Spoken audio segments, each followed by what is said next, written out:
Good evening. Welcome to the Tuesday, October 15th regular City Council meeting. D. Stiles Elliott, will you please call roll? Mayor Benjamin. Present. Councilmember Delira. Here. Councilmember Fajarin. Here. Councilmember Gaither. Here. Councilmember Guido. Here. Councilmember Parks. Here. Councilmember Weller. Present. Councilmember Wright. Here. For community announcements tonight, first of all, next week we have coming up the City Council Open House. So come meet the City Council and hear about our 2024-2025 council goals and priorities. The fall open house will happen on Thursday, October 20th. No, it's on Tuesday. They still don't have that one right. I'd have to talk to her about that. Thank you, Pat. Tuesday, October 22nd from 6 to 8 p.m. at the Pullman Senior Center. Also, at this time of year, there's a lot of tree trimming that is going on. So for the next 2 days, be watching around Pullman. Flaggers will be closing a lane periodically and metering traffic, causing delays of 5 minutes or less. No roads will be closed completely. For tree trimming, project maps, and traffic control information, please visit pullman-wa.gov/traffic_control. We also have street sweeping happening on Pioneer Hill Wednesday and Thursday of this week. And we have coming up next month, the residential leaf collection is going to start November 12th. And you can learn more about it at pullman-wa.gov/leaves. And this is an opportunity to stay active as the weather gets colder with the membership at the Pullman Aquatic and Fitness Center. There's both monthly, quarterly, and 6-month passes are available, and you can visit pullmanparksandrec.com to purchase. And then the last announcement, the Neal Public Library Hannah Martin book launch event is coming on Wednesday, October 16th at 6 p.m. at Neal Public Library. Martin is a local author and 2-time graduate of WSU, so we get to debut her novel, Long Time Gone. And with that, next we're on to non-agenda related community comments. This agenda item is the first of 2 opportunities during this meeting for the public to bring comments to the attention of elected officials. Specifically, this item is reserved for public comment or concerns or other information not related to a previous public hearing or final action on this agenda. With that, the comments aren't to exceed 30 minutes. Is there anyone who would like to provide comments? So if you can please come to the mic, and then when you're done, do please make sure you sign in so that we can get your information correct. I have text messages here from the stunt that you and Fairjohn did on Monday that scared a lot of Jewish students. So, Carl and Eric, you claim to care about civilian lives, but I haven't ever heard you speak about any of the time Hamas has killed its own people. Neither of you mentioned on social media about Dr. Islam Hijazi from Gaza, who refused to give the donation she raised to Hamas, and they shot her 90 times in her car. Neither of you have spoken about the 120 girls poisoned in Iran for showing their hair, or the 60 women gang raped and hung by cranes for asking for equal rights. None of you have shown any concern publicly on social media for the genocide in Syria. It seems to the both of you, no Jews, no news. Besides the fact that a ceasefire resolution shouldn't even be in the city's purview, do you truly believe that Israel lays down its arms and its genocidal neighbors will suddenly seek peace? If so, you're borderline anti-Semites and complicit in genocide through ignorance. If your goal is Israel's destruction, you're intentional anti-Semites pushing for genocide. The U.S. military and ICJ have declared there is no genocide in Gaza. Both the British and U.S. militaries have confirmed that Israel has the lowest military-to-combat ratio in urban warfare history, nearing a 1-to-1 ratio. This makes the two of you blood libel, borderline anti-Semites, whether intent or ignorance. I have reached out to both of you and the organizers of the protest you're part of for a civil conversation, but you've ignored me. Neither of you has ever met an Israeli or contacted an Israeli official to understand the conflict better. It feels like you just want dead Jews, in my opinion. Until you meet with me and prove me otherwise, I'm going to assume that you are elected officials wishing for the erasure of Jews and Arab Israelis. I'm here to talk anytime at any point, to sit down with you and have an education session. There is no one probably on the police that knows more about this than I do. I would love to sit down with both of you, but I don't think you will, because you just keep ignoring me. And this is the problem with people on the, I hate to say pro-Palestinian side, because I'm pro-Palestinian myself. So Thank you for your comments. Is there anyone else who would like to provide public comments? If not, then we'll close the community comments. Next up is city council member comments, and I'll start with Councilmember Fajardo. Thank you. I simply don't believe in name calling. I believe in creating opportunities for people to have conversation and discourse, which is why we put on the event on Monday. And that's the end of my comments. Councilmember Parks? No comments. Councilmember Wright? No comment. Councilmember Guido? No comment. Councilmember Weller? No comment. Councilmember Delera? No comment. Councilmember Gaither? No comment. With that, we're on to future regular agenda requests. Are there any council members who'd like to request an item for a future agenda? Seeing none, we're now on to community comments for final action items on the agenda. This agenda item is the second of two opportunities during this meeting for the public to bring comments to the attention of elected officials on any agenda item that the City Council will take final action item at this meeting. Is there anyone who'd like to provide comments on any final action item? Seeing none, we're then on to presentations. Our first presentation is on the Pullman nuisance code. And with that, Jericho. So our code enforcement supervisor, Jericho Don.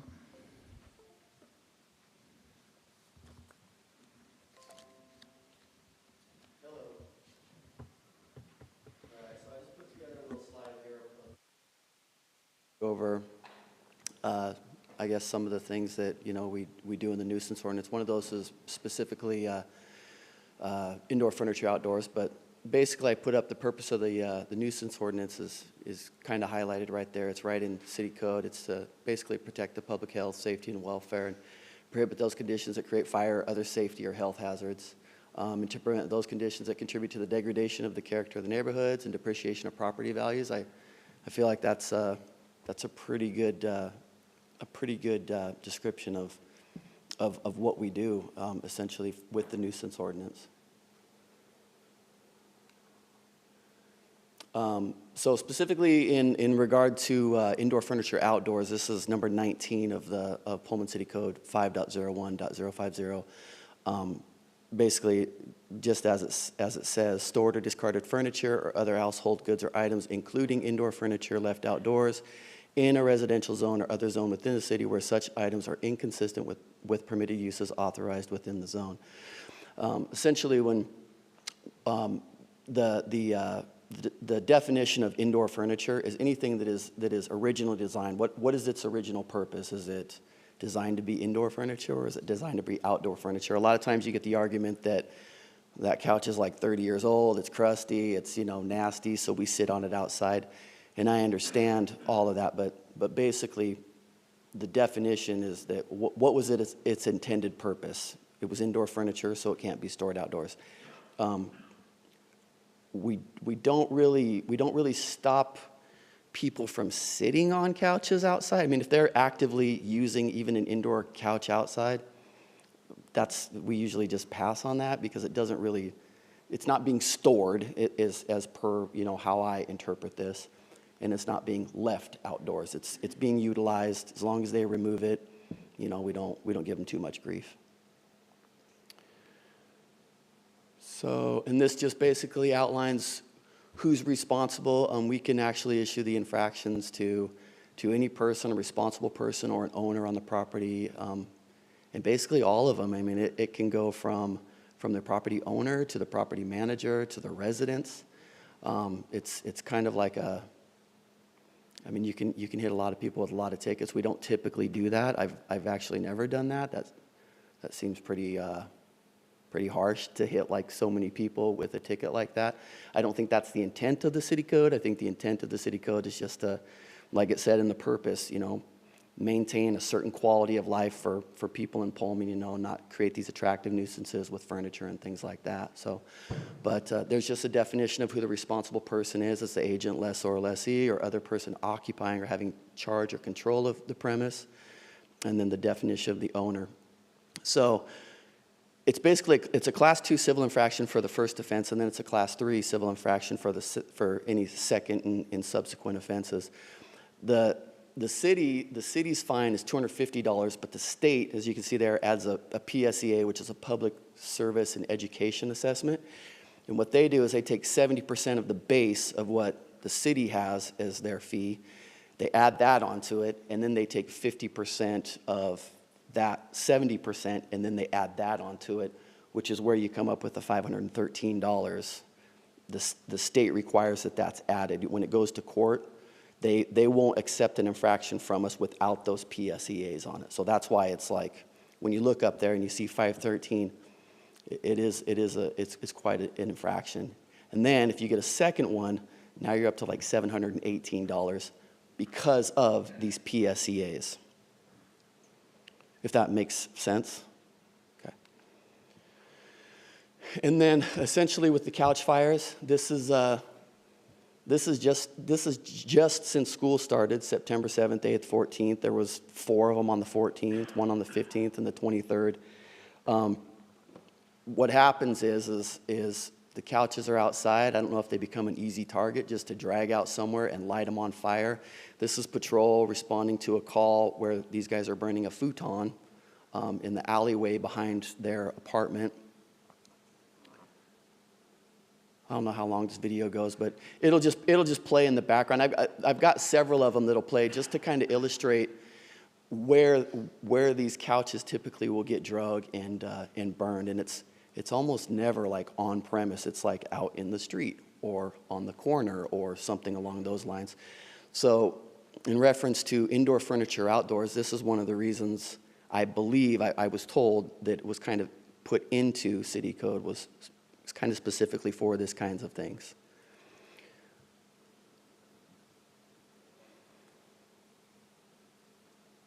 This was another one. There's like 300 kids standing around watching this thing burn, so.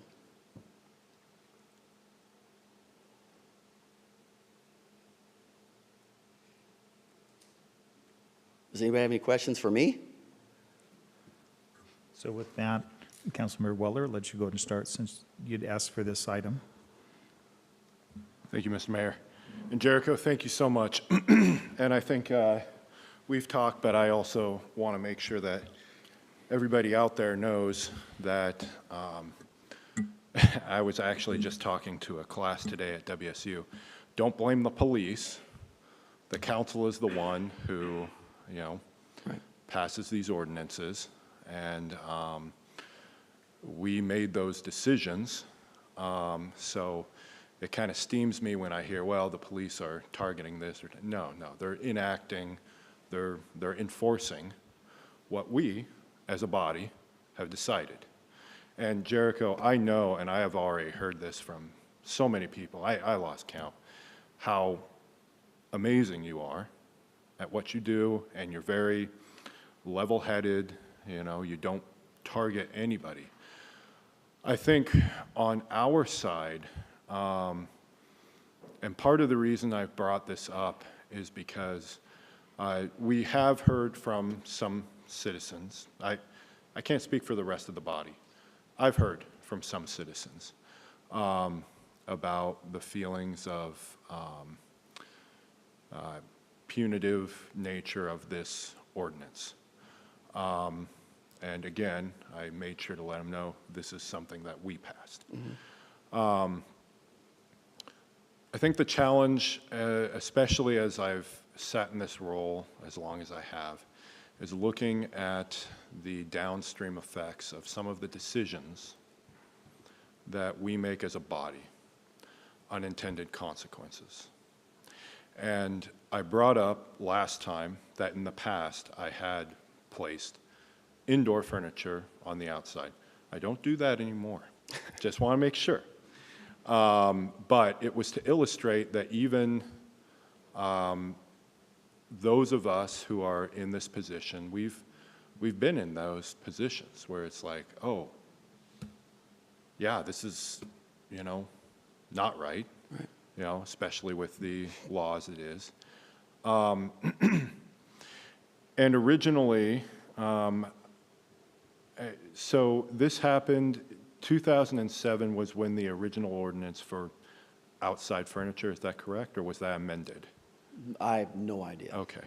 Because I tend to recall that this was in relation to some couch fires a little later on. And not sure if Thad knows, but the point I'm making is that the original intent, I know when we were looking at this way back, and we were in the old city hall, my belief was that it was to make neighborhoods look better and so on and so forth. And then fairly recently, I was told, no, this was more in relation to couch fires and so on. The challenge for me, I think, is that the link between furniture being outside and fires happening, I think may possibly, I don't know any studies that have been done at WSU, maybe an interesting project, I feel is somewhat erroneous. Correlation is not necessarily causation. And while it may be easier for people to grab something, it's also easier to light a lot of other things on fire. Mm-hmm. Just in my opinion, and I have no data on this, but couch fires were not a thing when I was going to WSU, or they weren't as prevalent when I was going to WSU from about 2000 to 2005. I was a 5-year student. And that was not as much of a thing. And it started taking root, I think, sometime after 2010. I could be wrong on this. So I do have a challenge with this ordinance, not with what you're doing. I just want to make sure that everybody understands that. Because I do feel that when we enact an ordinance such as this, it does have those effects of, those are students who are paying, most likely going to be paying that price, whether they're intending to light a couch on fire or intending to sit on it.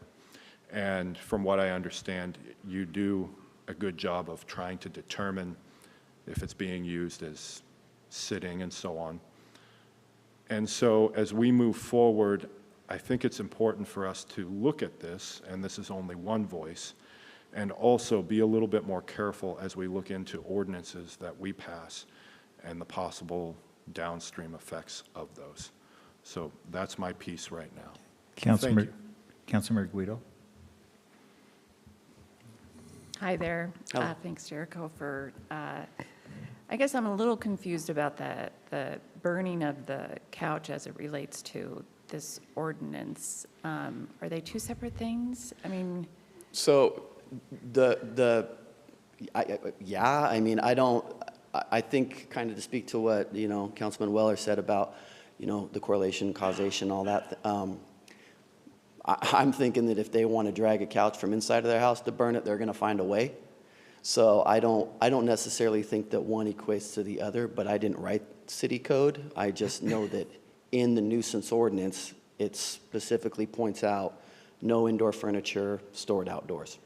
So whether or not they light it on fire, or whether or not people just in general think it looks kind of trashy, that's not a decision I made. It's just in the code, and so that's why I enforce it. My personal beliefs aside, when I pull up, I mean, I don't care. If I personally wouldn't sit on a couch outdoors because vermin, spiders, gets rained on, it's kind of funky.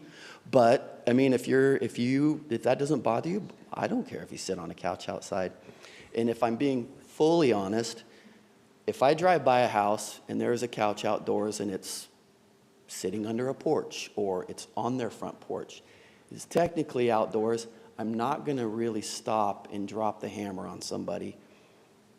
If I drive by the house and there's garbage all over and there's a couch there, at that point, I'm like, hey, you got to do something with your garbage.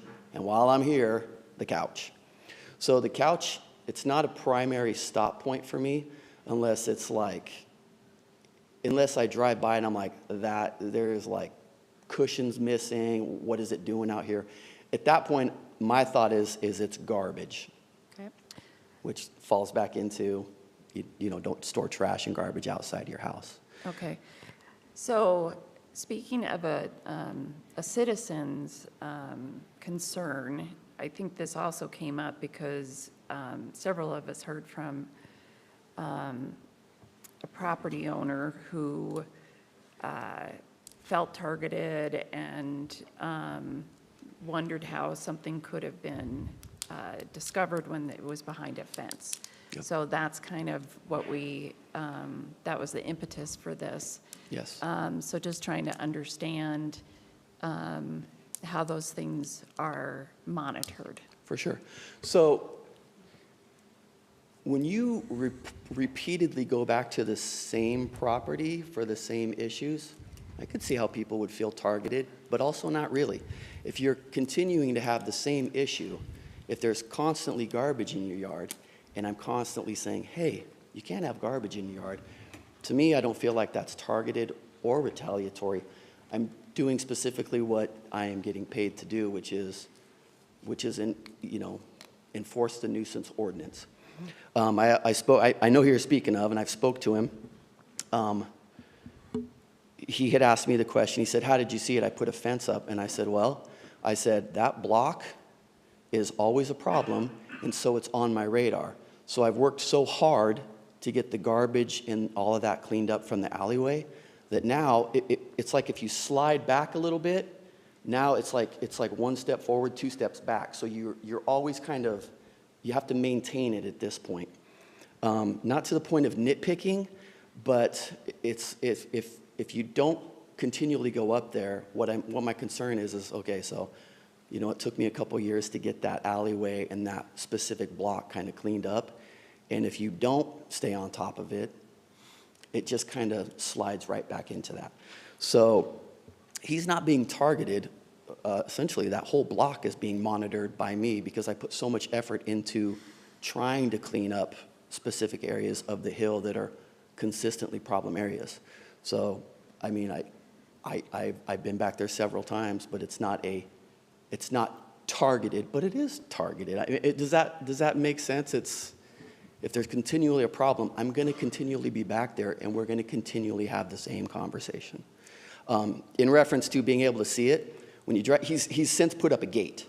The gate wasn't there, so when you drive through, I'm like, there's couches back there, so let's go ahead and stop. And it's garbage was in the middle of it, and that was what instigated my initial, okay, so you got the garbage, and now you've got the couches, so now we're right back to where we were 3 months ago when I spoke to you about this, and then, 3 months before that when I spoke to you about this. So it's, there's some history there where I've been there a lot, and that's why the infraction. And I always try to tell people, it's a big ticket, go to court, talk to the judge, mitigate it. I don't care if you pay it. I don't care if he dismisses it. I've got no skin in the game. I just don't want to have the same conversation with you over and over and over. That is a little aggravating. Okay. I appreciate it, Jericho. Yeah, no problem. Thank you. Councilmember Parks? Thank you. Councilmember Guido basically addressed the issue that I was going to ask you about, and I appreciate your explanation of all of that. It helps a lot. I just want to say that I believe that these sorts of ordinances actually became more heightened after the riots in 1998. For those of you who were here, students or people lit dumpsters on fire and pushed them toward law enforcement and things like that. So I think that was the impetus of it, but probably also some later updates as well. But thank you. Councilmember Gaither? After speaking with community members and leaders, I must say that from the conversations that I've had, as well as with the gentleman that you all are referring to, it appears to me that nuisance code violations are not a significant concern among most residents, and here's why. Thank you, Chief, for providing this data. We're talking 140 warnings in 2022, 36 citations. In 2023, 61 warnings, 27 citations. In 2024, 67 warnings. I'm looking at 8 couches on fire since September 7th, 16 citations. So my question for you, I believe that when it comes to this nuisance code violation, nuisance code ordinance, that you all are excelling in community policing. Can you talk for a minute about how community policing contributes to achieving non-voluntary compliance? You know, resolving issues through educating rather than punishing. Yeah. So the initial response is not to issue an infraction. When I first started here, it was under Chief Jenkins, and now with Chief Ofgenorth. It has never been a situation of, hey, you're not issuing enough infractions. When I first started and I spoke with Chief Jenkins, his philosophy was, I don't care if you ever write one ticket, educate. If you don't get compliance, yeah, you might have to issue an infraction, but there's no expectation of revenue generation, of writing tickets. I mean, I can't speak for Jake, but I don't think Jake cares if I ever write a ticket. So, and I don't feel that pressure, but I also, you know, when I was younger, I got in a fair amount of trouble. And so things like a little bit of trash in your yard and stuff like that, they're not like these big, like monumental, like, oh, you know, now you're going down for this kind of a thing. So for me, it's just the understanding, especially with the furniture, that not everybody knows that you can't have indoor furniture outdoors. So that one's an easy one. I'll go up and say, hey, dude, you can't have your couch on the porch. And a lot of people are like, what? Why? And I say, city ordinance, no indoor furniture stored outdoors. But, you know, that's not really why I stopped. Why I stopped is all the garbage here. So to me, the common sense is you can't have garbage all over your yard. You shouldn't have to be told that. But even with that, there's no like, I see garbage on the ground, you're getting a ticket. It's one of those things where it's like, hey, this is like the 4th time I've been here, 3rd time I've been here. What are we doing? What are we missing here? If you guys want to party outside, take a garbage can and set it up out there. It's that simple kind of a thing. So, but it's always trying to get them to comply without a monetary penalty. And to speak to the numbers, the 140 warnings and the 36 tickets and things like that. I started here in 2019, and you go out and you give warning after warning after warning after warning, and you don't get compliance. So before Liz left, what I spoke to her about was I said, I'm going to start issuing infractions to the property owner.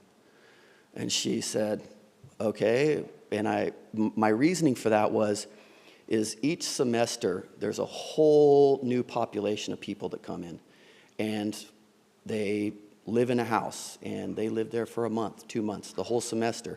But you might go back there after 3 months, and those same people are like, have moved out, moved in with a different friend.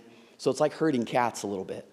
So at the end of the day, the property owner, it's his property.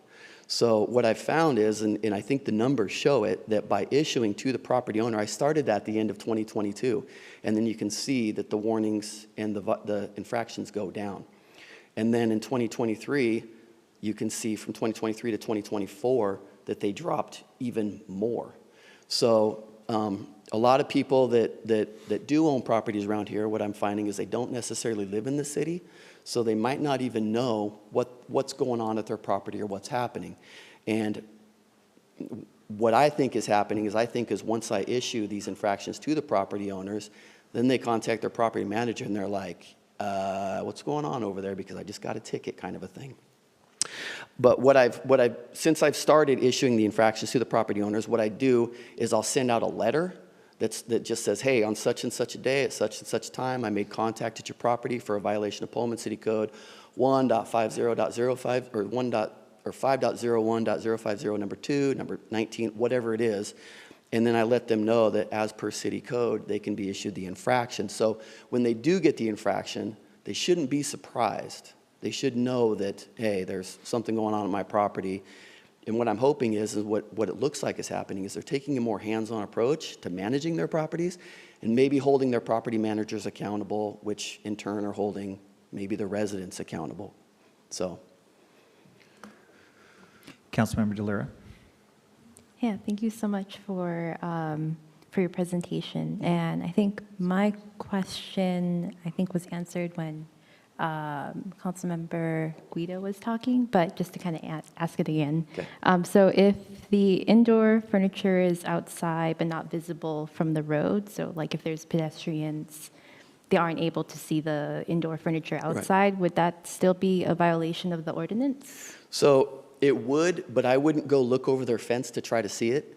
What would happen is let's say if your neighbor, if they're in their second story of their house and they look over and they can see your couch, if they call it in, then at that point, yeah, I would go make contact because it's in view of the public.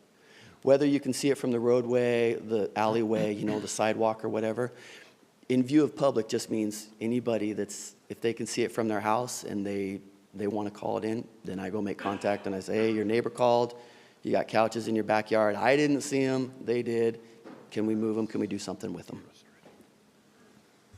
Yes, sir. Councilmember Weller. Thank you so much. And I appreciate, Jericho, what you were saying regarding, it's not just the outdoor furniture. You're also looking at, situational awareness. What else is out there? And I'm really appreciative about Councilmember Gaither and him doing the data dive. That's really, really helpful to hear. I do think the root of this isn't whether the enforcement is being done or warnings are being given or any of those things for me.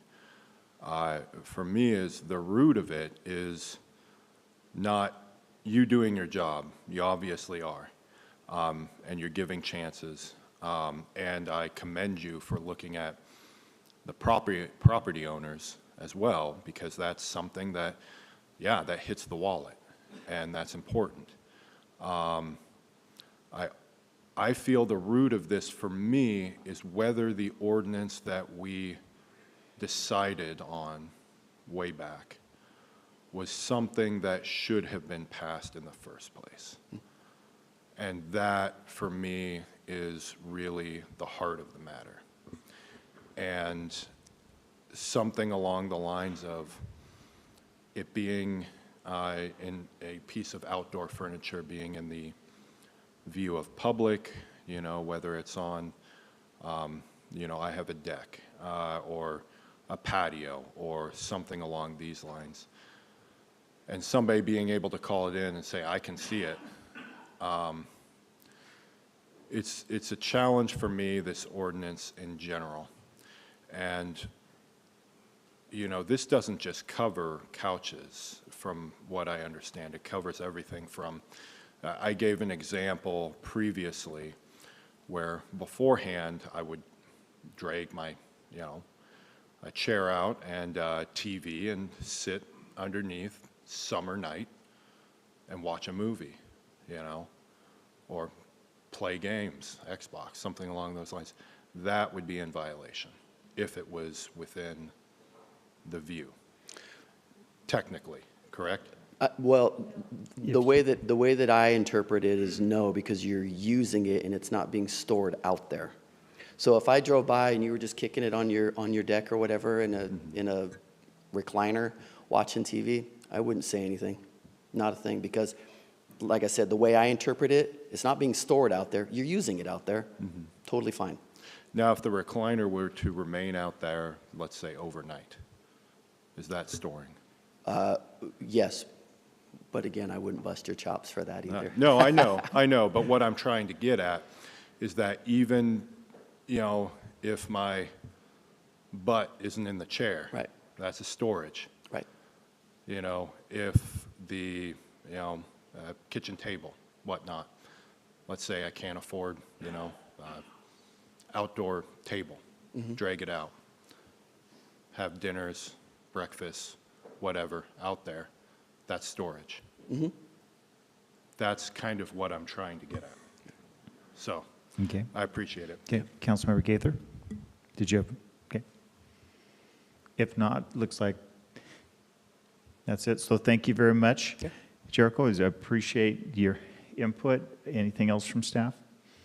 If not, okay, thank you very much. Okay, Thank you. so our next agenda item up is, so it's the mayor's proposed 2025-2026 budget. I'm going to start with the budget letter, and then from there turn over to our Director of Finance and Administrative Services. So I'm pleased to present Pullman's 2025-2026 biennial budget, which reflects our best possible projection for the next year. Next year, still assessing the impacts of Washington State's slowing economic growth, reduced consumer spending, higher than U.S. average CPI, and reduced forecast revenues. This is coupled with other agencies and businesses increasing their rates to compensate for their increased expenditures. Since former Mayor Johnson's last budget message 2 years ago, the city has experienced on a similar scale as other local agencies what is happening in our state. This budget reflects the input of 16 department managers working as a team under the very capable leadership of City Administrator Mike Urban, who, prior to being City Administrator, was our Finance Director. Our Finance and Administrative Service Director, Jeff Albrecht, took the leadership on this budget effort. I want everyone to know how much I appreciate their dedication and all the extra hours, time away from family, and expertise in the formation of this budget. We spent many hours with our department leaders looking at their needs and their projected expenditures over the next several years. There's no doubt that in many cases, the justification for additional staff was there, but the anticipated revenues were not. This is the same for the minor capital purchases, the need to temporary shift B&O utility tax from the transit CPI, which has a strong reserve. We assured the departments, however, that we will continue to monitor our revenue picture in months ahead, and if there is a dramatic improvement on our projected revenues, we can react accordingly and, when justified, submit a budget adjustment to the council. Although there's many economic unknowns regarding the rest of 2024 and going into the next 2 years, the best possible projections were made using the most current and relevant information available at the time of producing this document. As we comply with state law and meet our budget deadlines, I want to remind the readers that we are facing a variety of challenges to this budget in the years ahead. For example, during this budget cycle, we'll be meeting and negotiating with 3 bargaining units, dealing with contracts that are or will be expiring. We're also fortunate to have an excellent and well-trained staff, and we desire to keep them. Our staff are our city's most important asset. For this reason, I've worked hard to deliver a budget that preserves existing positions and associated benefits, including 3% COLAs for non-represented staff in 2025 and 2026.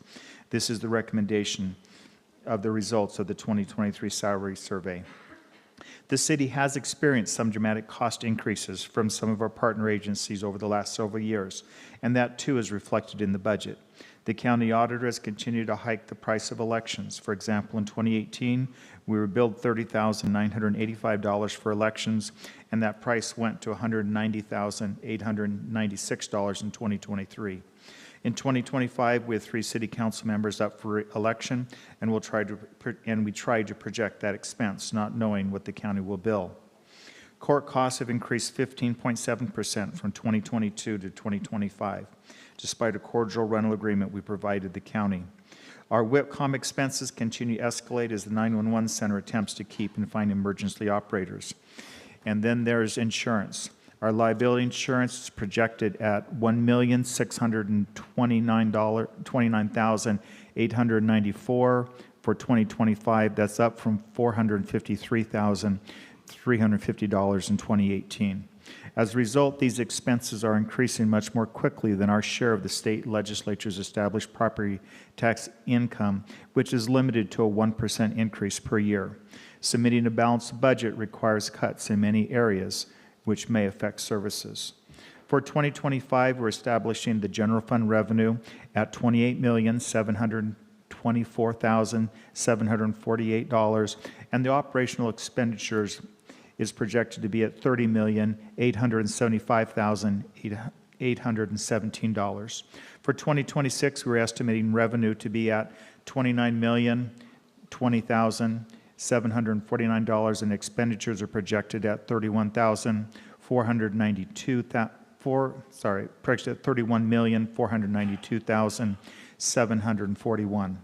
Looking back at previous budget messages, we've balanced our budget using reserves, and we're doing that again, but are at the end of our available reserves.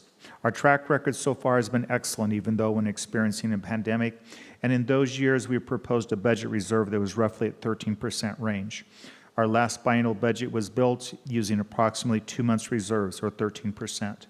The reserves in this budget are also set at 13%, which meets the council's long-established goal, proven over the years through many challenges, to be more than adequate to run the city. This could not be done with any confidence without the outstanding cooperation of a great city staff and department managers who control their budgets, an exemplary finance staff, a responsible city council and administration that rejects attempting requests and proposals to use short-term revenues for long-term commitments. The bond issue that helped us remodel our new city hall and provided much-needed recreational facilities for our residents also provided funds for the acquisition of land for a third fire station. A study by the fire department determined the ideal location for that third fire station that narrowed the site to some Washington State University property. The city continues to work with WSU to identify the best location. It may seem that it's taking longer than anticipated, but it also reflects the post-pandemic new normal project environment. As part of the bond, the public, and especially our children, in the last 2 years have seen new and safer playground equipment for most of our city parks. This includes playground equipment, restrooms, shelters, and walking paths. While in the midst of a recent budget challenges, we're encouraged by the excitement and bright spots centered around improved roads to the middle and high school, a new airport terminal, and soon-to-be completed downtown Pullman project. The roads improve safety for our next generation of leaders and their families. The airport terminal expands space, parking, and seating, and includes indoor jetways and baggage carousel. The downtown project replaces 100-year-old infrastructure, slows and quiets traffic, improves ADA accessibility, and expands sidewalks and outdoor business seating options. All three of these projects are ways the city is responsive to community needs and express desires, and shows how the city and staff work tirelessly to leverage the funds we have to provide the greatest possible community impact. I want to thank our wonderful community for the support we have received as we experience together a variety of challenges. While the pandemic is receding further into our rearview mirror, we are now firmly in a post-pandemic era, which is often different from the often fondly remembered pre-pandemic years. While we're in a new normal, I firmly believe that our success will be based on how well we work together as a community. There are many initiatives being worked on to build community, common purpose, and collaboration, and I believe that our financial success is also rooted in these. The many positive comments we receive from those visiting Pullman and those engaged in our community speaks to the good we are accomplishing and how important it is for us to continue to work together to make Pullman an even better place to live, work, study, and do business. And with that, you have the proposed budget in front of you, and I'll turn it over to our Director of Finance and Administrative Services, Jeff Albrecht. Thank you, Council, and good evening. Just a little bit of a reminder of kind of where we are in the process and how we got here. So the budget process kicked off actually in June.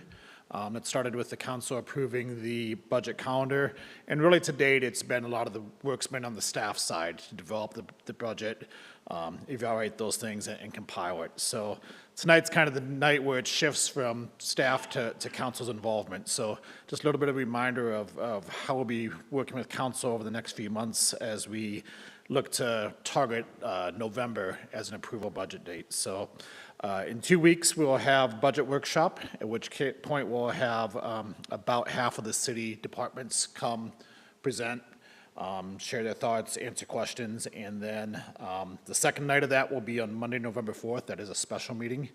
So that'll be I believe, the only agenda item that night, and we'll have the other half. So that'll be a chance for department heads to talk to council, share their budget thoughts, and answer any questions. Tuesday, November 12th, will then is currently scheduled to be the public hearing to allow public comment on the budget. It'll also be the meeting that we would like to ask that property tax levies be set for 2025. So by state statute, tax levies have to be filed and completed by November 30th. Whitman County has asked that we do that by the 15th, so then they can do their piece of it. So we would ask that by November 12th, that be done by council so we can get that turned into the county. And then currently on the schedule, the following week, Tuesday, November 19th, is where we potentially look to see if council would approve adoption of the budget. So gives you a little bit of kind of idea of what the next month and a half or so looks like to kind of get us to the final product.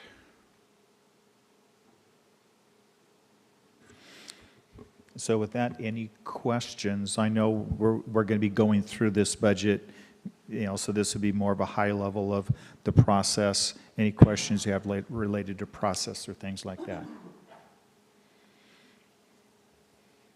Seeing none, good job. And I'll have you pause up here, because what I'm going to do now is I'm going to adjourn the meeting and then open the Metropolitan Parks District meeting. And with that, D. Stiles Elliott, will you please call roll? President Benjamin, Present. Commissioner Delira, Here. Commissioner Fajarin, Here. Commissioner Gaither, Here. Commissioner Guido, Here. Commissioner Parks, Here. Commissioner Weller, Present. Commissioner Wright. Okay. So the first item on the agenda is a motion to dispense the reading of the minutes of the Metropolitan Parks District Special Meeting September 24th, 2024, and approve them as submitted. Could I receive a So a moved. motion? Second. Motion second. With that, any discussion? Seeing none, all those in favor of approving the 2024 minutes signify by saying aye. Aye. Any opposed? That on to the second item is the proposed budget, and with that, I'll turn it back over to you, Jeff. Yeah, so just a reminder, and this is probably more for the public, the Metro Park District is a separate entity. It does kind of have a parallel process, although a much less complicated system than the city does. So we'll follow the same process for that. The Metro Parks District really exists for the sole purpose of supporting parks projects for the city. So really what happens is revenues are collected there and for the most part transferred over to the city to deal with that. So as you hear about expenditures and parks projects, that'll be talked about in the city, but will be quite often funded by Metro.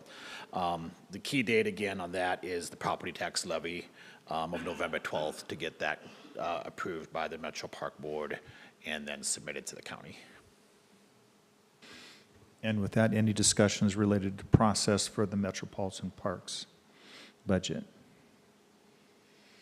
Seeing none, I'll then adjourn the Metro Parks District meeting and then reconvene the City Council meeting. Thank you, Jeff. The next item is our consent agenda. And the items listed under the consent agenda are considered to be routine in nature and will be enacted by single motion of City Council without separate discussion. With that, I'd entertain a motion to receive the consent agenda by title only. So move. Second. All those in favor signify by saying aye.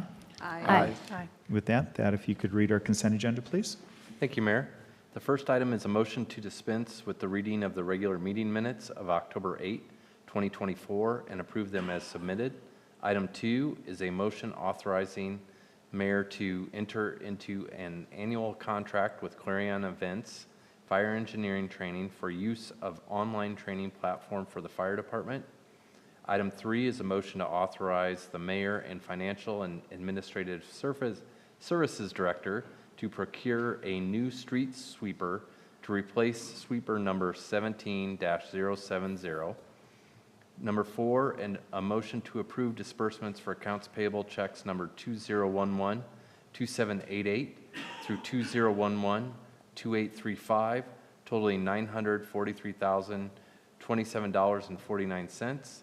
And finally, item 5 is a motion to approve disbursements for refund checks numbered 2011-2836 through 2011-2848, totaling $1,072.41. Thank you. Do any council members desire to have any items removed from the consent agenda to be discussed separately? Seeing none, I entertain a motion to approve the consent agenda. So moved. With that, any discussion? All those in favor of approving the consent agenda signify by saying aye. Aye. Any opposed? Consent agenda passes. Next item up, we have regular agenda. There's an ordinance 24-10. With that, I'll turn that over to Thad. Thank you, Mayor. And thank you, Officer Dalen, for setting this one up pretty well. This is related to, in part, to the nuisance code, because under Pullman City Code 1.02.130, the code allows for a certificate of Correction. certificate of correction.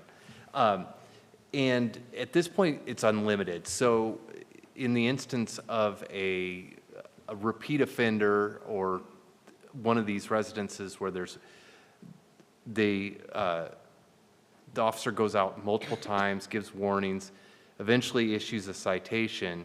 If they clean it up, they can call and have the compliance officer come back out, or code enforcement officer come back out, check, and then if it's cleaned up, the code enforcement officer has to issue a certificate of correction. Then the responsible person can take that certificate of correction to the district court, which acts as the city's municipal court, and have that citation dismissed. And so what has happened, and the reason for bringing this ordinance to updating this code, is to limit the number of these certificates of correction that can be issued in a single calendar year. And the reason for this is there have been instances where a single residence or single premises gets multiple citations in a single year because they get a citation, they clean it up. They get another citation, they clean it up. And so it isn't promoting compliance, it's just a way to avoid paying the fines. And so if they're unlimited, if they're entitled to unlimited certificates of correction, then it doesn't really promote compliance, and which is what we found. And this came to a head recently when there was there were multiple challenge citations, and because the code enforcement officer had not gone out every time he was requested, because there was continuing and there was multiple and continuing ongoing violations, the court dismissed all of them, because saying that the section 1.02.130 required the code enforcement officer to go out there and issue a certificate of correction. So what we've done is just amended the ordinance just a little bit to, again, limit the number of certificates of correction that can be issued for a specific premises and or responsible person. With that, any discussion? Councilmember Weller?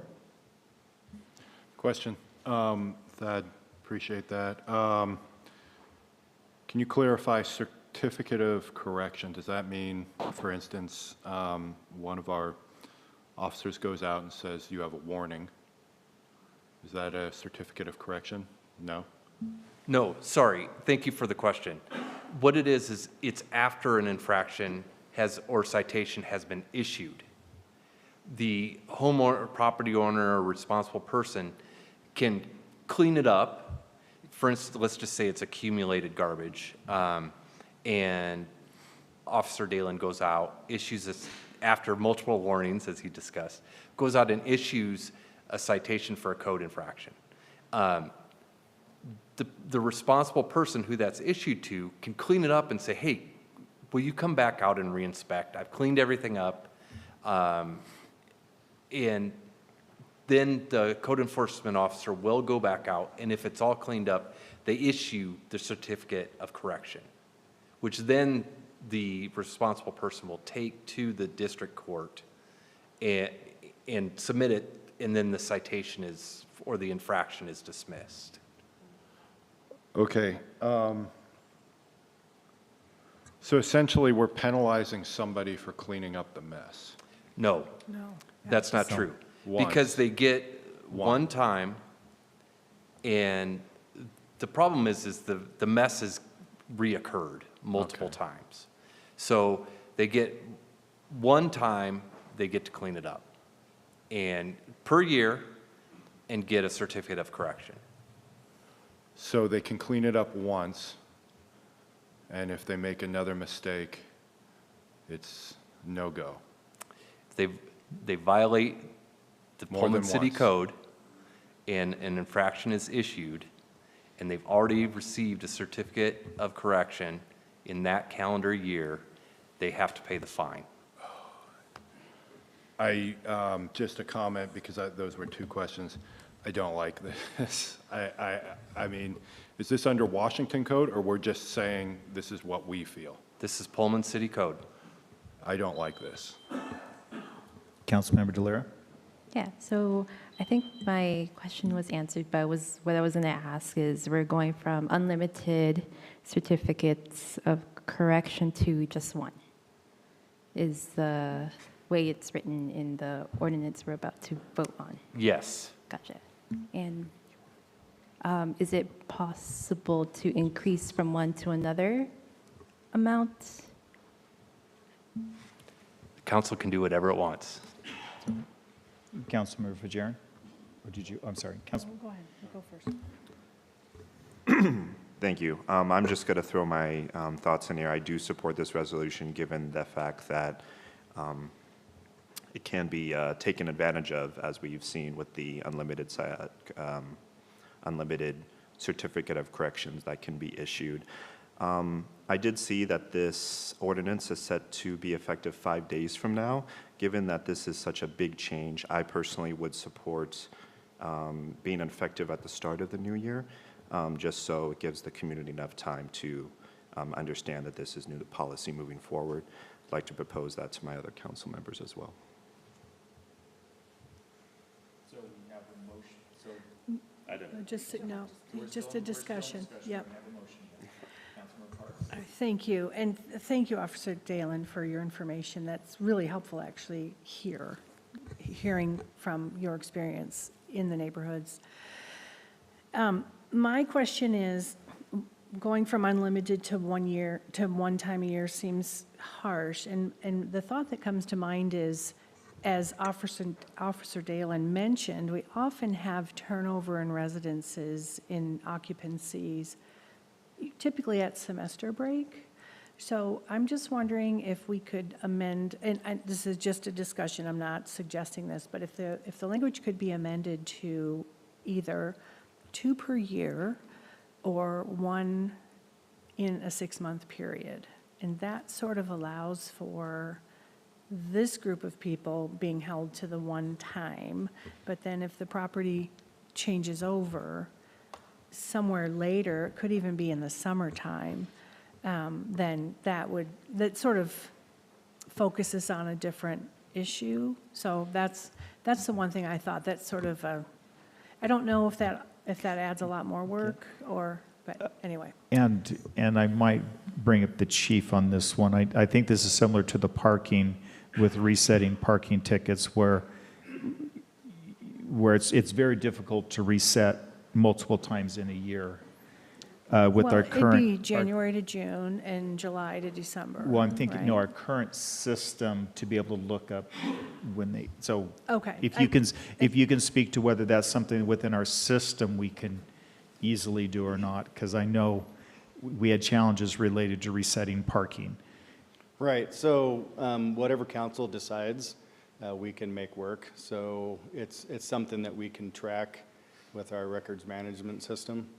So whatever is decided, if it's one correction every 6 months, and then we can see in our records when they had their last correction, or if it's one calendar year, again, it's easy to look at. Thank you. So we're continuing on discussion. So Councilmember Delira? Yeah, I would also be in favor of increasing 1 to possibly 2, and I also agree with the idea of starting the enforcement to the start of the next year to have community members become more educated that this is the change that will be going forward. Okay. Any other? Oh. Councilmember Weller? So, question, Thad, you had brought up one example of where this has gotten us kind of, as the reason that we're changing this. Are there any others?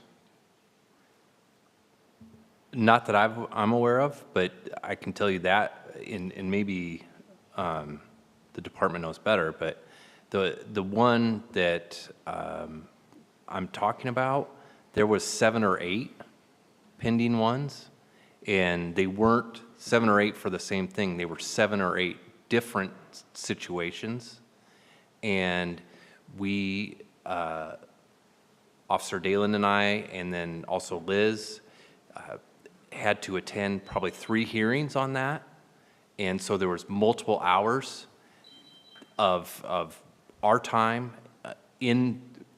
invested in that, and so it was a kind of a draw on their time, city attorney's time, and the court's time. So, but they may know better if there's repeat offenders out there. Are there, I have a few other. Can I say something? Can I ask a question? I haven't had a chance to. Well, let's let them answer, and then I have. Well, I'll let Jericho answer, but my thoughts on it are, as you've already heard, when we receive a complaint about a nuisance code violation, our first response is always to educate and try to get compliance, followed with typically several warnings. So before it even gets to that enforcement piece, Jericho and his crew have already talked to these people multiple times. They know what the rules are and the expectations are. And it's only when we're pushed do we move to that enforcement piece. And even at that point, they get a ticket, they still have a process they can go through by going to court and talking to the judge and seeing where that goes. So from what I understand, and Jericho can answer this probably better when it comes to the notice of corrections, what I believe is happening is it's just one more way for somebody to get a notice of correction that's automatically dismissed. They can avoid that court process, but then they go right back and do it again. So somebody throws a big party, leaves a mess in the yard. They know they shouldn't do that. They get a ticket, they clean it up, it goes away, and then next weekend they do it again.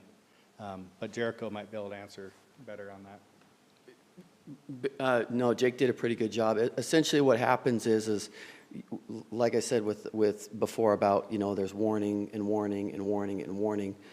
And then there's also, if you do get an infraction, there's already a process in place where you can go to court and the judge can, you can mitigate it, you can contest it, you can do whatever you want. So my thought on the whole section of the certificate of correction is it's arbitrary anyways. It's in there when it doesn't necessarily need to be in there. But the way that it's worded is that any time that somebody is issued an infraction, we go out and we issue this, we look at the property, and if it's all cleaned up and everything, the wording in the city code says we shall issue the certificate of correction. And there's no stop point on it. It's in perpetuity, forever and always. So realistically, what you could have is you could go to somebody's house every weekend for garbage in their yards. And you could give them a ticket every weekend. And let's say on Monday they cleaned it all up. Now you go back and you issue this certificate of correction because you shall issue it. What my thought was choking that back to 1 a year, especially in light of the fact that now we're issuing to the property owners. The idea behind it is issuing to the property owner the infraction, they'll help get that pre-education out there that, hey, in your lease it says that, you don't have furniture outdoors, you clean up your garbage, you do this, you do this, you do this. Because essentially what it turns us into is property managers for the whole city. And there's already people that have that job. So what I'm trying to do is get them to kind of help, shoulder some of that burden. and take responsibility for the properties that they're getting paid to maintain. So that's kind of where it all comes from. My hope is that, you know, we kind of come in on like infraction of the property owner, and you'll have this time period where everybody's like, this is awful, I don't want to do this, it's terrible, everybody's mad, and I get that. But it's like any corrective action, it sucks at first, but eventually you get to the point where it's the accepted practice and everybody's used to it, and now you don't have to write all these tickets. I might not have to ever write another ticket, which would be absolutely fine with me. That's the end goal, is it doesn't feel awesome to walk up to somebody and say, hey, here's $500, have a good day. It's not awesome. So I would just rather not. And that's why I started issuing the property managers, but you have some of these property managers, or excuse me, property owners, that have found out about this loophole is essentially what it is. And the person that is referencing, all of the infractions were for properties that they manage. And so now that they know that they can get this forever and always, every time you go up there and you write an infraction or you give a warrant or you do anything, any kind of enforcement, they flop back on that and say, okay, we got it cleaned up, come and give me my certificate of correction. And to me, if that is how it's going to stay stated in city code, you've essentially taken away any enforcement action that we can take, because there's no penalty. So you can continue this bad behavior in perpetuity, forever and always. So what I'm trying to do, or what I spoke to Thad about, was getting it limited to one. If you think that once or two a year, every semester, that's fine, but not so that it's just always, if that makes sense. Councilmember Wright, and then we'll go to Gaither. Thank you, Jericho. You're doing a great job, and I appreciate your outlook on how to solve this problem. Thank you. I guess a couple of questions that I have, one related to something that Nathan brought up, is about how many of these do we issue, these certificates of correction, do we issue a year? So far, there's only one property manager that knows about these, and that's they're kind of one of the harder ones that we deal with, trying to put it kind of nicely. And the fact that now that they've learned about this, 9 times out of 10, when I have contacted a property, it's a property that they are managing. And so it's not so much everybody else. There's a few in town that are just really good at, you never have contacts with them. There's a few that once in a while you have them, but there is one specifically that that we are always in contact with. And they're the ones that are like, give me my certificate of correction every single time. So the one problem child is the one that you can't correct their behavior, because they have this essentially get out of jail free card that they just flop on the table every time. They're like, bingo. So. Right. And, you know, it's difficult because we've got one or a limited number of offenders, and it has Yes. the eventuality of affecting everybody. Right. And I don't think any of us want to do that. Right. I would be in favor of both aspects that my two council members brought up as well. And one is to delay the effectiveness or the effective date to January 1. Mm-hmm. And then I like the idea of one a semester, mainly based on the, you know, the turnover that occurs. And Right. so I think maybe that's the most charitable maybe and realistic approach until we get this education reestablished. So that's where I would be on that. And again, thank you for your good So, Mike? explanation. As this discussion goes around for the council's consideration, doing this by the semester puts an extra burden on the police department, having to keep track of what day the semester starts, what day the semester ends, and maybe doing it in a series by a calendar to make it easier for operations. Great. Councilmember Gaither? Sorry. Yeah, I'm just conflicted because, yeah, I support the notion of starting it in January, and I also support, increase, having one per semester. I just find it, I see both sides. I see, okay, do we want to change an entire ordinance behind one individual? At the same time, when I look at the numbers, we're talking about 67 warnings and 16 citations. From what Jericho's saying, those citations come mainly being the same property owner, but we are talking about 16 citations year to date, and 8 couches were set on fire.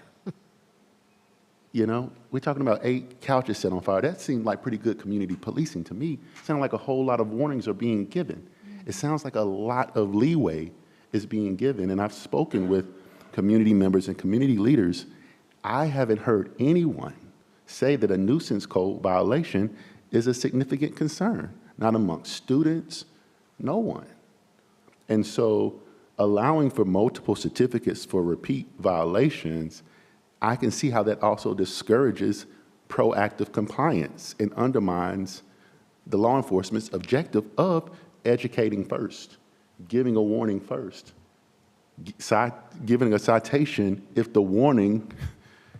they don't follow through with the warning, and then, okay, well, if we have to give the citation 1 or 2 a year, it just makes sense. I support the notion of 1, to be honest with you, because we're giving them, it's on here, 67 warnings for 16 citations year to date, 61 warnings in 2023 to 27 citations. There's already a lot of warnings, but at the same time, I get it, and I support what the council, whatever the council decides, but I do see both sides of this. Councilmember Weller? Yeah, so Councilmember Gaither had said some of what I was feeling, and this is why I asked, and this is why I'm starting to ask, when we make changes, what is the impetus for us to make those changes? And in my opinion, this goes back to what I was saying before. Going through an ordinance change, creating a new ordinance, we need to have more than just one individual who may have found a loophole in order to change an ordinance like that. Because we're going to, if we find a situation where, let's say John and Jane have a party for, their daughter, leave their stuff out, there's trash around, they don't clean it up, come around, they get a ticket, they're too tired, they can't, put away all this stuff. They have indoor furniture outside, the whole thing, and then it's stored. Somebody gives them a ticket, they clean it up, they get a certificate, they cleaned it up, then it happens another time, maybe at 4th of July or something, but they can't. It is just, it's too much, in my opinion, to be changing an ordinance of this nature based on one bad participant. It's too much. And I understand, the education, and I hear about the warnings and everything, but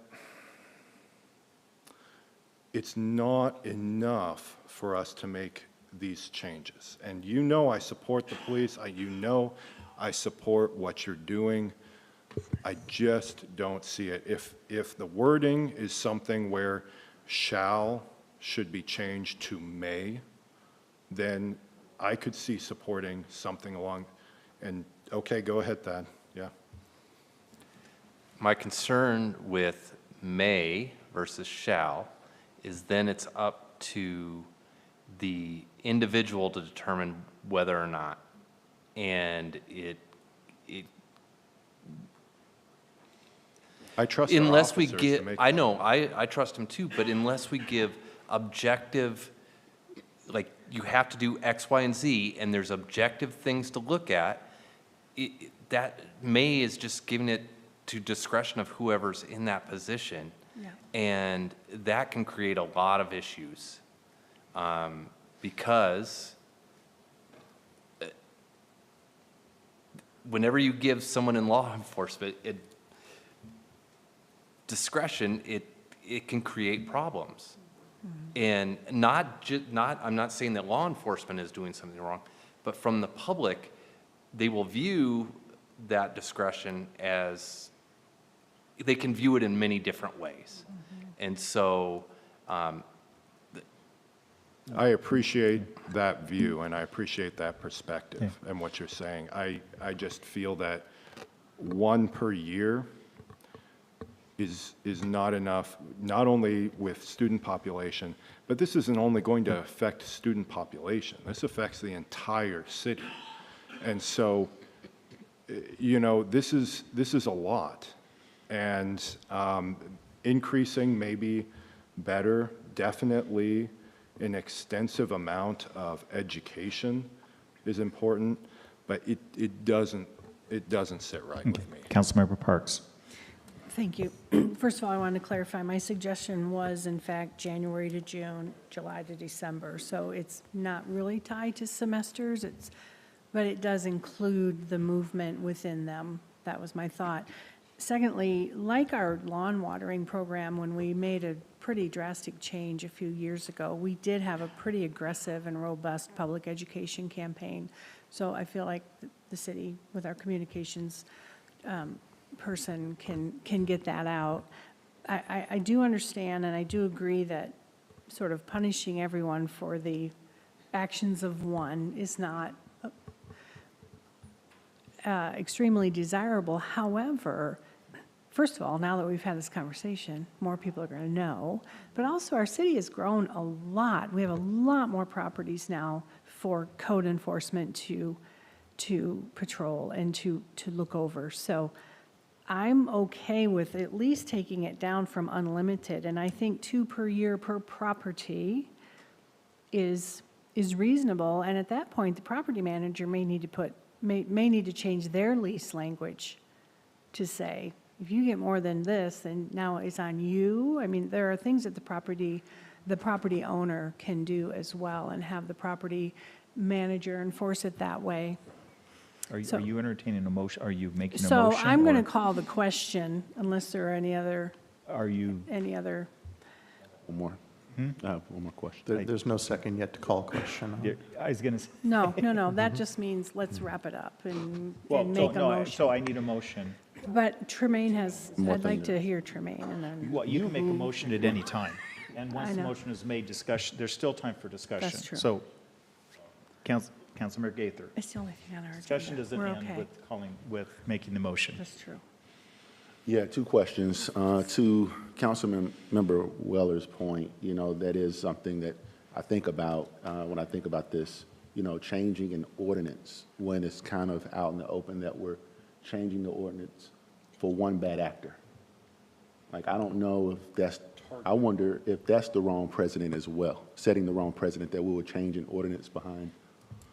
Second question, Officer Jericho, just to confirm, when you issue citations to the property owner, you do not also issue citations to the tenant as well? It's one or the other? It is. So, for an example is a fraternity.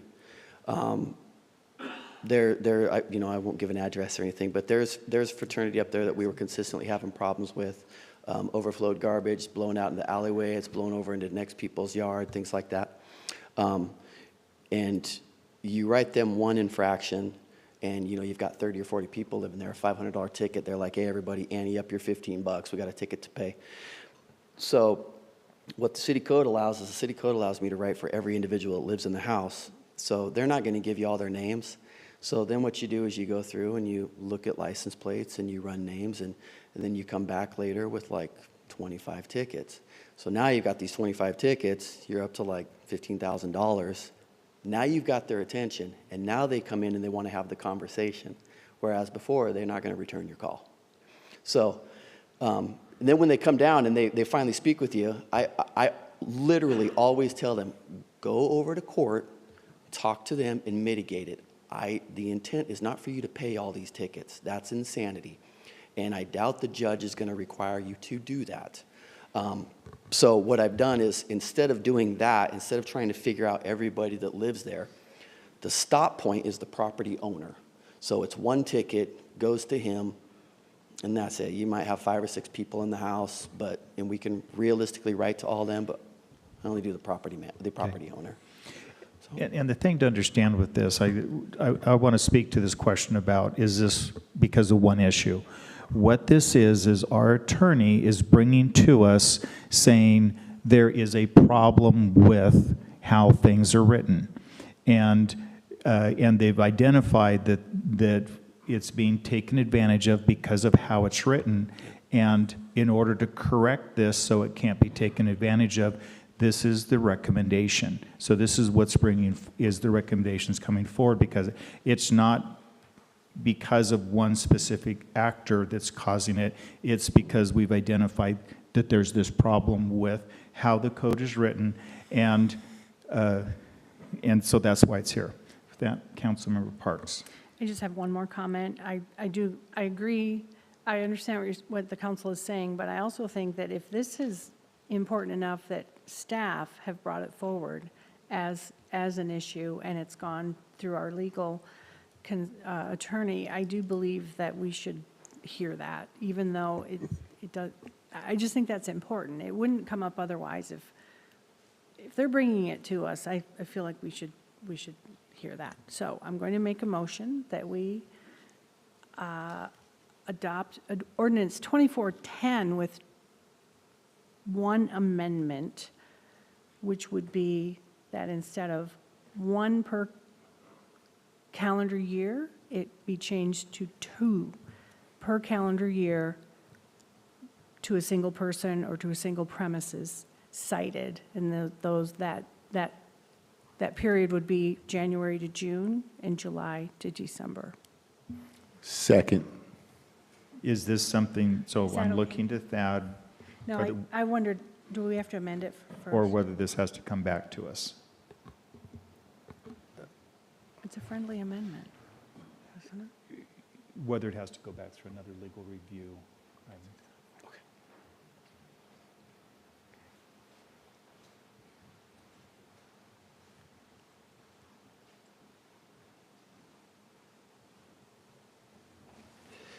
Well, 2 things. One is, I think the effective date, I don't know if you wanted to add the you're right. effective date. Thank you. But also, I think instead of saying 2 per calendar year and then saying 1 for, it should say 1 for the period of January 1 through June 30, 1 for the period of July 1 through December 31.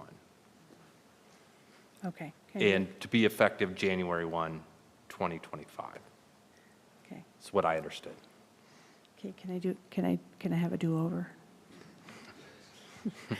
Move to adopt ordinance number 2410 with period being changed from 1 certificate per calendar year to 2 certificates, 1 for the term January 1 to June 30th, and 1 for term July 1 to December 31 per single person or single premises, and with an effective date of January 1, 2025. Second. Is that good? Okay, with that, discussion. Councilmember Weller? I'd like to ask that, since it has already come up, that one of the main reasons is a single individual. Is this legal? Because it seems like targeting. I need to clarify. This isn't targeted at a single person. The issue arose bringing to our attention the fact that the ordinance, the way it is currently written, allows this to happen. And it happened to be in a situation where the judge on a specific case said, the way the court interpreted the language is that every single time someone calls, the code enforcement officer shall go to that property, shall issue a citation of correction. or a certificate of correction. So, no, we aren't targeting it at a specific address or person. It's that the issue arose because of one situation. Even though it was, I'm sorry, it's important that I further clarify that. This isn't one person, it's different addresses, it's one property manager. So the infractions are happening at the ground level, here, here, and here, but this one property manager knows the piece. So it is not targeted at one person. but that's one person. No. A No, because property it's to the manager, owner. It's multiple owners. but it's one property manager. Property managers manage many properties They're for many passed through. different people. Sometimes it's multiple owners, sometimes it's one owner. So that the effects are happening on the ground in multiple places.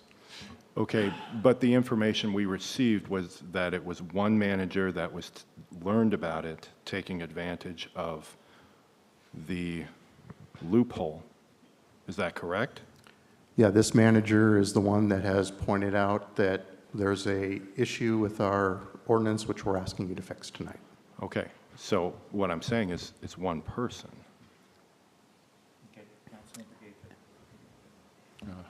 Okay, yeah. I didn't have my hand up, but yeah, I support this. You know, again, I did my due diligence because I wanted to know how many warnings were given, how many citations were actually given. Are we talking about a large number? Are we talking about, again, as Jericho mentioned, are we talking about officers going out trying to make, you know, an income or revenue off of citations? And that's, from what I'm seeing, it's just not the case. It's, this current ordinance allows for multiple certificates for repeat violations, and I do see it as just a loophole that does discourage compliance and undermines our law enforcement objectives. And I see the law enforcement objective is to, one, educate, two, issue a warning, and three, if it comes to it, issue a citation in which they will have one certificate of correction per 6 months.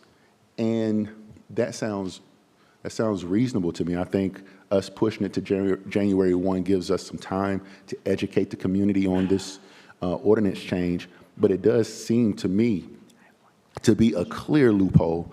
Again, we're talking 2023, 61 warnings for 27 citations. We're talking year-to-date 67 warnings for 16 citations, all by the same property management agency, all by the same property management agency. I know that wouldn't be all by the same. The That's- citations? That citations, you know, we Okay, be I- careful that Yeah. that's not the Okay. case. That's not the case? All property manager? Okay. The well, I'll take- citations are not necessarily all to the same, That Okay. can include couch fires. the citations include. Okay. So this Okay. is not related to one, I mean, understand, the focus is a loophole's been identified, and this is being brought to us, we need to fix the loophole. Regardless, this is the loophole issue. And I just have one point of clarification. The language actually in this ordinance does not say shall, it says will in both instances. So that has been addressed The as court, well. the court interpreted that as shall. Oh, okay, thank you. So it's still in place, but it's just the two. Any other discussion? Anyone has? Mayor, any? if I could add one more thing. Please. It's not uncommon for a legislative body in response to a specific court case to amend or add new legislation in response to that one court case. This is not targeting because it applies evenly to everyone in the city of Pullman. It's not just identifying a single person and holding them to a different standard than everyone else in the community. It's that a case came up with multiple infractions. The court interpreted the Pullman City Code differently than I had, because I read will as well. I didn't read that as shall. And so when that happened, we realized that unless it's the city's intent to offer as many as someone asked for, then we need to change the language of the ordinance to limit that number.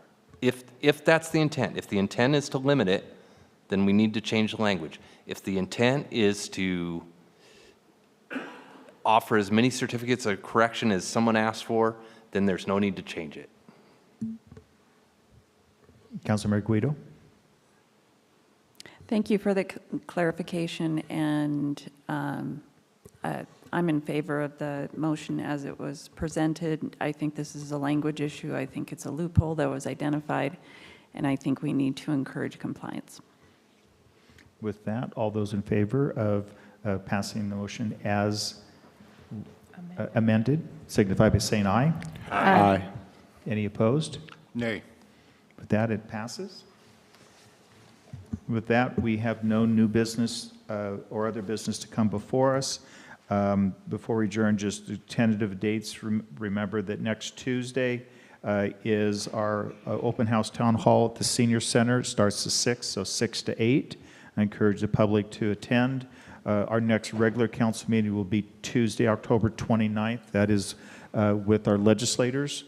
And then also there's budget work. And then the next meeting is going to be on Monday because Tuesday is an election. And notice that that is a 6 p.m. start, not a 7 o'clock start, that Monday, November 4th. With that, I entertain a motion for adjournment. All those in favor? Aye. Aye. Any opposed? We're adjourned.